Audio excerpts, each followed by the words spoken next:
Hej, vi hedder Emma og Laura, og vi vil Hej. gerne... En breezer, den indeholder ifølge deklarationen 4 volumenprocent etanol. Så vores opgave, den går ud på at kontrollere, om etikettens oplysning om, at 4% volumen svarer til 3,2 gram etanol per 10 centiliter. Og det skriver Laura lige ned.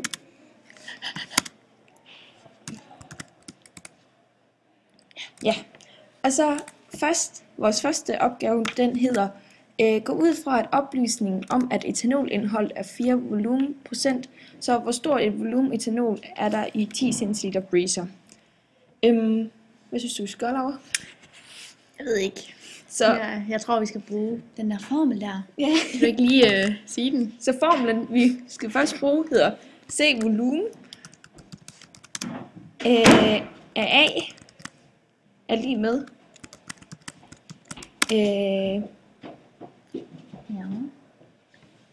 V af A divideret med V af blandingen Yes. gange 100%. Ja.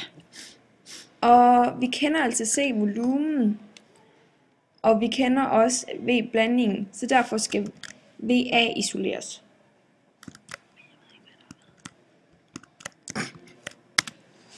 Og for at vi kan isolere VA, så skal vi dividere med 100%. Og vi skal i gang med V-blanding. Ja,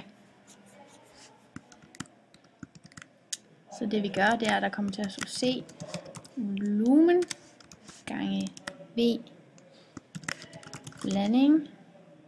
Og så skal det hele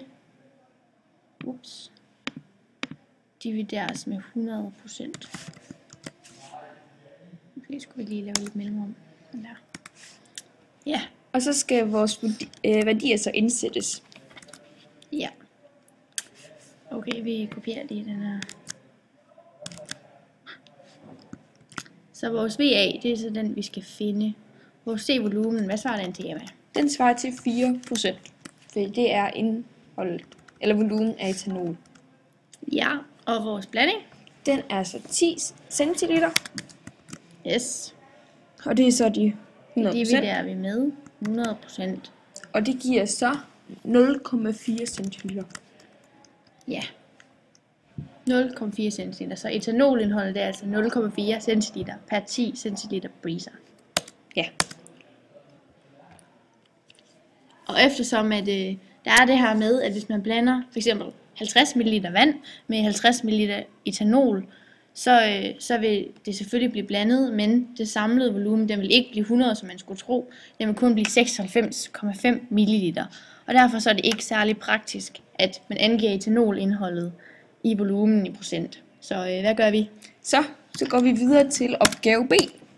Og opgave B, den hedder beregn massen af dette volumen etanol. Og vi ved, at densiteten for etanol er 0,79 gram per milliliter. Ja. Og først, der skal vi finde... først, der bruger vi den der formel, som Laura gerne vil skrive ned. Densitetsformlen. Det er det, den hed. Og densiteten, også kaldet rho, ja, det skriver vi lige, rho, det er lige med massen over volumen. Ja, Men da vi i forvejen kender vores densitet af etanolen, og vi gerne vil finde massen, så skal vi så isolere M. Og det gør vi selvfølgelig bare ved at gange rho med V. ja, Og så skal vores tal så sættes ind.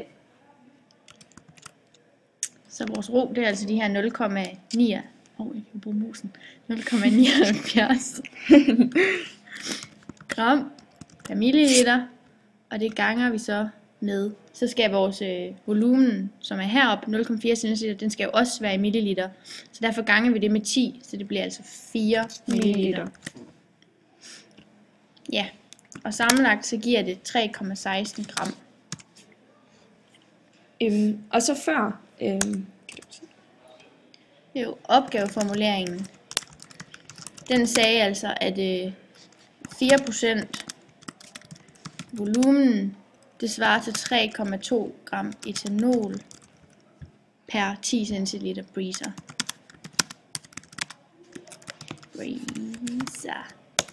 Og vores resultat,